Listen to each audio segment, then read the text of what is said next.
Welcome to our She Rises podcast, Confetti Conversations, where together we'll discuss topics with a cup of coffee and a handful of confetti.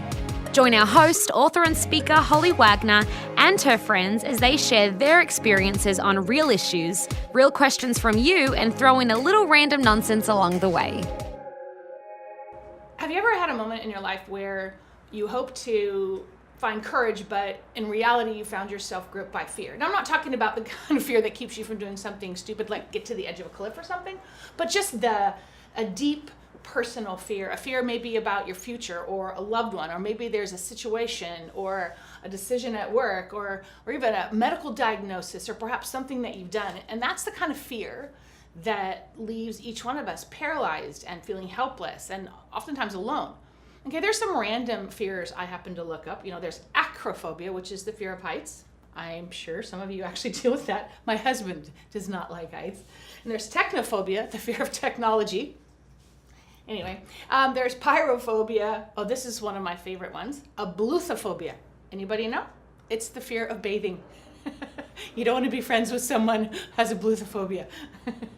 And then there is lachnophobia, the fear of vegetables. Hello, eat your vegetables. And then there's phylacrophobia. That is the fear of becoming bald. So there's a lot of fears. And you know what? Here are some of the fears that a few of my friends deal with. Scorpions. Failure. Spiders. Bad drivers. Not being lovable. Rejection. Uncertainty. Being on camera.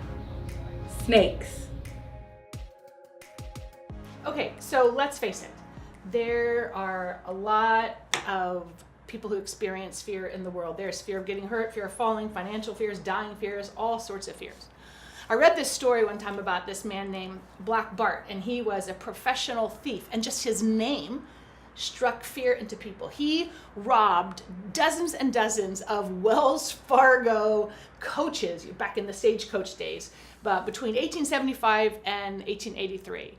And he never used a gun. What he did was hide his face. He would cover his face. He never used a gun. He never took anybody captive, but he just made people afraid. And he said this, he actually eventually did get caught, and he said this, he said, "Fear, the face of the unknown, was my weapon of choice, my weapon of intimidation." Fear of the unknown. And I started thinking, isn't that what intimidates us so much? I mean, what are some of the things in your life that you're afraid of? Right? In my life, I found myself in some really scary moments. I found myself skiing down a black diamond slope because I read the sign wrong, very bad. It was very scary. I thought I was going to die. And I've found myself scuba diving with sharks. Not a good decision. But then there were scary moments. I was diagnosed with cancer. That's a pretty scary moment. There's a fear of the unknown. And then there's just been fears. I've watched my kids grow up, and the older they get, they can make really unwise decisions. And so there's this fear about that. And then I've been so hurt by people that I was afraid to open up my heart again. So I know what it is to be afraid. And all of us have those things that intimidate us, those fears that accuse us and make us feel miserable. And so I started to think, what is it that living with constant fear does to us? Because I imagine there's some of you, and you do, because I've been in those seasons. So what happens when we live with constant fear? When we do, at least my experience of myself is that I just experienced a lack of enthusiasm. Life just wasn't exciting. It's not purposeful anymore. And when you're dealing with fear, another thing is you have these very unfocused thoughts because all we can think about is what we're afraid of. And when we're fearful, it keeps us from interacting with other people. And at least for me, in my scariest moments, all I wanted to do was isolate and be by myself. And it keeps us from getting anything done, and then it causes health problems. And fear, ultimately, it chips away at our intimacy with God, because maybe in our secret place we see God as having caused this. We see him as being mean to us. So it keeps us from really being intimate with him. And there are moments in life when it just seems like fear gets the best of us. But you know what? We shouldn't give the best of who we are to fear. Fear should get the worst of us. not the best of us. In fear, I think sometimes fear starts with what if? What if? What if I lose my job? What if my spouse leaves? What if I get sick? In the Bible, fear not is used over 80 times. 80 times, maybe because we're so prone to fear. And one of the times fear not is used, the angel said that to the shepherds right when Jesus was born. They came down and, this amazing presentation, and their words to the shepherds were fear not. And that actually is translated, don't run. Don't run. And isn't that what fear often causes us to do, to try to run? Moses, I think about him. How did he respond? He was freaked out when God asked him to go to Pharaoh to lead the people. And he said, what if they don't listen to me? What if? What if? What if? And how did God respond to him? God said, Moses, what's in your hand? What's in your hand? And Moses said, well, this staff. I'm a shepherd. Remember, I've been hanging out with sheep. This is what I do now. I carry a staff. It doesn't impress anybody. And I just wonder if God didn't go, really? Impresses no one? Okay, throw it on the ground. Throw it on the ground. And then what did God do? He took something ordinary and did a very impressive thing, right? He turned it into a snake. He took what was in Moses' hand and did something amazing with it. And I think that's what God wants to do to us today. He wants all the stuff that we're going to accomplish, he's going to use with what's in our hand. I mean, think about it. What did God use to bring the plagues against Pharaoh? Moses' staff. What did he use to part the Red Sea? Moses' staff. What did he use to bring water from a rock in the desert? Moses' staff. And actually later on in that story, it became referred to not just as the shepherd's staff, but as the staff of God. It takes on a new meaning when it's given to God. So we have to know that God can work through what we do, where we are. We have to calm our fears about our circumstances, about all the what ifs. So let me just ask you, what's in your hand right now? Like this second. Maybe it's as simple as the name in your cell phone of someone you need to call because God has to do a work of reconciliation. Or maybe you're afraid, you're out of work. So what do you have? Well, you have some time. So why don't you volunteer a few hours? Because that's what's in your hand. See what God can do with that. Or maybe you're afraid because you don't have the money you need. Well, what do you have? Do you have a few dollars? Well, how about giving that to God and seeing what he can do with it? Or maybe there's this big dream in your heart. Big dream in your heart. Are you faithful with what you now have? She Rises, which started out as God Chicks, has grown over the years. It started in a very small gathering and it's grown to thousands. It started when I just used what was in my hand. I spoke to that first group of 10 women. Maybe it's as simple as a skill or a talent that God can use to bless someone.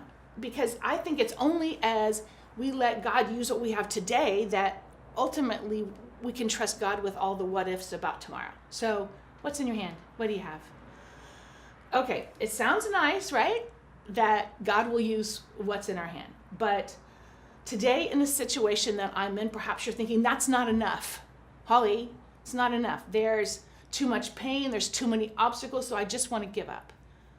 I've had those moments. Have you? Right, well, Moses did. In fact, Moses said, send someone else, God. I don't want to have anything to do with this. But what does God do? He asked another question. To Moses, he said, what about your brother Aaron? Aaron can speak well. He has gifts where you don't, and he's on his way to you. And he's going to be excited to see you when he does get there. Take him with you. God's telling Moses, take him with you when you go to Pharaoh. I remember the first time I read that story, I thought, well, did God just let Moses off the hook here a little bit? But I wonder. I don't think that's what's taking place here. I think God was pointing to actually a much more profound truth, because community together is the way God helps us when we feel like giving up. God knows that we're not meant to go through life alone, that we can't actually overcome our doubts and we can't overcome our fears in isolation. We need a real, tangible, concrete reminder that we're worth something and that we're valuable. There have been moments in ministry when, honestly, I didn't feel qualified. Like what I had in my hand was not enough. I knew God was for me, but I just wasn't feeling it. You been there? And what turned it all around for me in those moments was some friends. 15 years ago, I was diagnosed with breast cancer, and there were so many moments during that journey when I wondered if I was going to get through it, when I wondered if I had what it was going to take. I kept thinking, what if? But what made the difference was the friends who came alongside me. And then there have been times in my marriage when I wasn't sure we're going to make it. I started thinking, what if I don't have what it takes to make this work? And you know what? It was the friends who came alongside me that made all the difference. They helped me conquer that fear. They sat with me as I wept, and they really said nothing except, we'll be here for you. We will help carry you. We'll even trust God for you because it doesn't look like you can trust him right now. And they just reminded me that I didn't have to go through this alone. Too often we live as if God expects us to do everything on our own, to climb this mountain, to overcome this fear, whatever it is, on our own. But courage, real courage, I think, is actually letting people help you. When Moses, in this story, when Moses gives up, God doesn't say, come on, Moses, dig deeper, search harder, trust yourself, get out there. No, what he says is, what about your brother? What about your brother Aaron? He's on his way, and he's excited to see you. You don't have to do this alone. Because sometimes, in spite of what we might think, perhaps the most courageous thing we can do is ask for help. And maybe you need to ask someone for some help. Maybe there is a fear or a circumstance in your life or struggle, or maybe even there's this big dream ahead of you or this big task ahead of you. Why don't you invite someone into that? Don't be too proud. Pride only leads to more fear.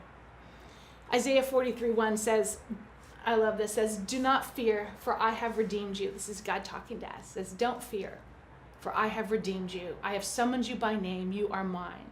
God knows us, right? He says, I've summoned you by name. He knows your name. Wow. I love that. It just reminds me, in the middle of what is the scariest moment for me, God knows my name. And then he says, you're mine. See, God can say fear not because he knows that he's going to be with us no matter what. And then it goes on, Isaiah 43 verse 2 says, when you pass through the waters, I'll be with you. When you pass through the rivers, they won't sweep over your head. When you walk through the fire, you won't be burned. The thing about that is that God doesn't say that there won't be high waters or raging rivers or blazing fire in our lives. He just says that when you're in the middle of those worst case scenarios, I'm going to be with you. And that's why God can say fear not, because we belong to him. No matter what happens, he's going to be with us. He's going to be with us when the worst happens. I just want to end this conversation with reading a few scriptures to maybe help you as you're in the middle of your fearful moment, scary moment. These are scriptures that I put over around my home at different seasons in life. I put them everywhere. These are ones I would read out loud because I knew that fear, if I let fear continue to get a grip on me, it would be debilitating. It would keep me from doing what I know God's asked me to do. And so fear has to be conquered. It has to be conquered. And the best way is to trust God and use his word. So I'm going to read some of these verses out loud, and maybe you can write them down yourself and read them to yourself out loud. Put them around your home so that together, you and me, we're not bound by fear. And after we've read the scriptures, we'll throw confetti because that makes everything better. All right, Exodus 14:13. Moses answered the people, do not be afraid. Stand firm, and today you'll see the deliverance the Lord will bring you today. Deuteronomy 31:6 says, be strong and courageous. Don't be afraid or terrified, for the Lord your God goes with you. He will never leave you, and he'll never forsake you. Joshua 1:9, haven't I commanded you? Be strong and courageous. Don't be terrified. Don't be discouraged, for the Lord your God will be with you wherever you go. 2 Chronicles 20:17 says, you will not have to fight this battle.